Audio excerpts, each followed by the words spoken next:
Sa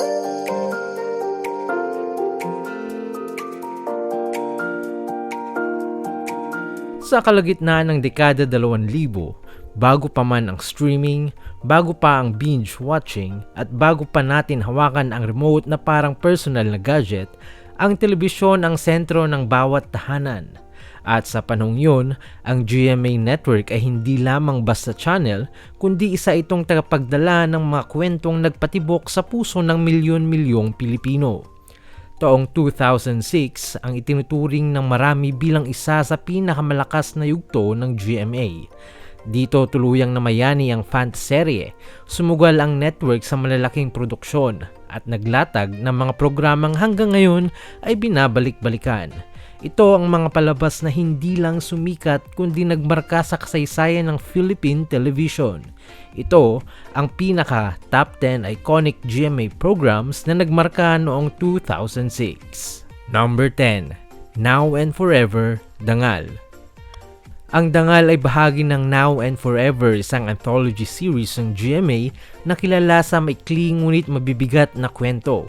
Umere ito simula September hanggang November 2006 at nagsilbing huling kabanata ng naturang franchise. Pinagbidahan ni na Jenilyn Mercado at Dennis Trillo, ang serye ay umiikot sa mga isyu ng moralidad, dangal at personal na paninindigan. Hindi ito ang tipo ng palabas na umaasa sa bonggang eksena o kontrabidang pasabog. Sa halip, hinila nito ang manonood sa mas tahimik ngunit mas masakit na tunggalian. Number 9. Pinoy Meets World. Sa panahong bihira pa ang travel show sa lokal na telebisyon, inilunsad ng GMA ang Pinoy Meets World. Pinangunahan ni Paulo Bidjones at Miriam Kiambao, ang programang ito ay hindi lamang tungkol sa pagbisita sa iba't ibang bansa. Ito ay kwento ng mga Pilipinong nangangarap, nakikipagsapalaran at naghahanap ng lugar nila sa mundo.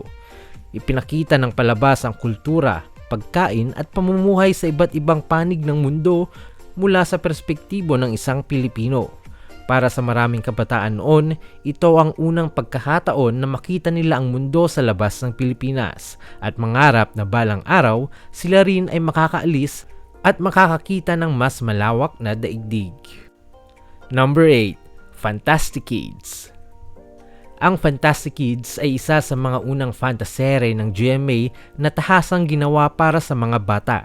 Umere ito noong 2006 na pinagbidahan ni na Mark Isiello, Isabella De Leon at BJ Forbes. Ang kwento nito ay umiikot sa tatlong batang napunta sa isang mahiwagang mundo kung saan kailangan nilang harapin ang takot, responsibilidad at linangin ang sarili nilang kakayahan.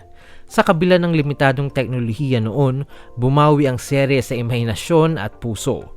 Para sa maraming batang Pilipino, ang Fantastic Kids ang unang palabas na nagturo na ang pagiging superhero ay hindi lang para sa matatanda. Pwede rin itong manggaling sa isang batang may tapat at malasakit. Number 7. Takeshi's Castle. Bagamat isang Japanese game show ang Takeshi's Castle, ay naging ganap na Pinoy pop culture phenomenon nang ipalabas ito ng GMA. Hindi ang obstacle course ang tunay na bida rito, kundi ang makulit at satirical na Filipino dubbing na nagbigay ng bagong buhay sa palabas.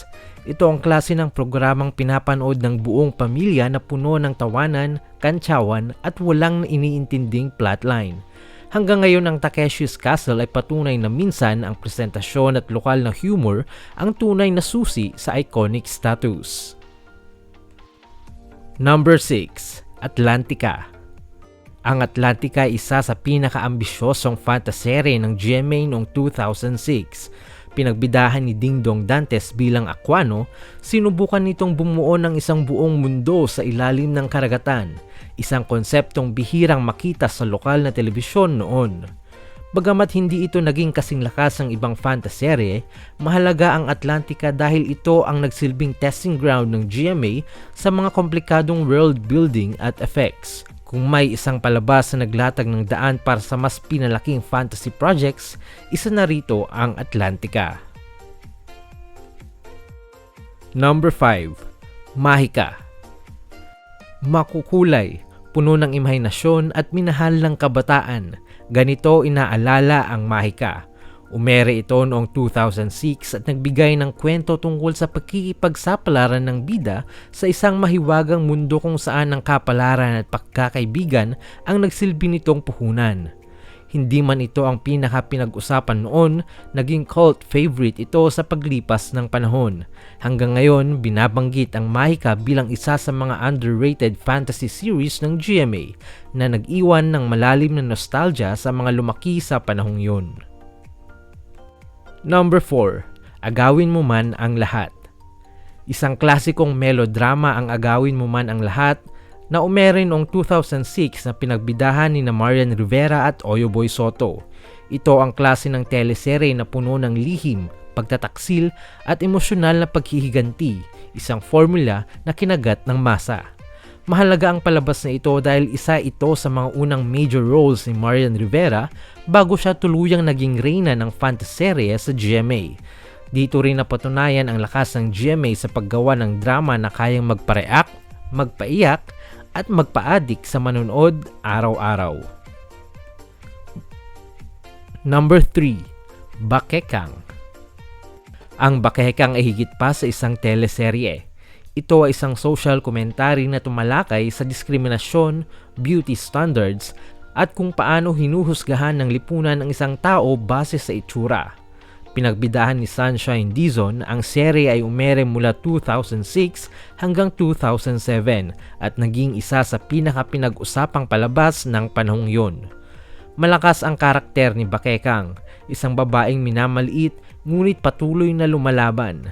Hanggang ngayon, itinuturing ang seryeng ito bilang isa sa pinakamatatapang na drama ng GMA noong dekada 2000. Number 2. Captain Barbell. Base sa klasikong comics ni Mars Ravelo, ang Captain Barbell ay isa sa pinakamalaking proyekto ng GMA noong 2006. Pinagbidahan ni Richard Gutierrez, sinundan ng serye ang kwento ng isang ordinaryong lalaki na nagiging superhero sa tuwing hawak niyang isang mahiwagang barbell. Bukod sa action at fantasy, tumatak ito dahil sa iconic transformation scenes at memorable villains. Bago pa sumikat ang superhero film sa mainstream, ang Captain Barbell ang nagsilbing lokal na bayani ng maraming batang Pilipino. Number 1. Encantadia, Pag-ibig hanggang wakas. At ang pinaka-iconic na programa ng GMA noong 2006, walang iba kundi ang Encantadia, Pag-ibig hanggang wakas. Ito ang ikatlong yugto ng Encantadia saga at nagsilbing emosyonal na rurok ng isang epikong kwento. Pinagbidahan ng powerhouse cast na kinabibilangan ni Sunshine Dizon, Iza Calzado, Karil, Diana Zubiri at Dingdong Dantes. Ang serye ay umere noong 2006. Hindi lang ito palabas, isa itong kaganapan. Malawak ang mundo, malalim ang mitolohiya at buo ang character arcs. Hanggang ngayon, ang Encantadia ay tinuturing na isa sa pinakamalaking ambag ng GMA sa Philippine television. Ang mga programang ito ay patunay na may mga palabas na hindi niluluman ng panahon. Maaring nagbago na ang teknolohiya at paraan ng panonood, ngunit ang alaala ng mga kwentong ito ay mananatiling buhay. Ikaw, ano ang pinaka-iconic 2006 Kapuso program na naaalala mo?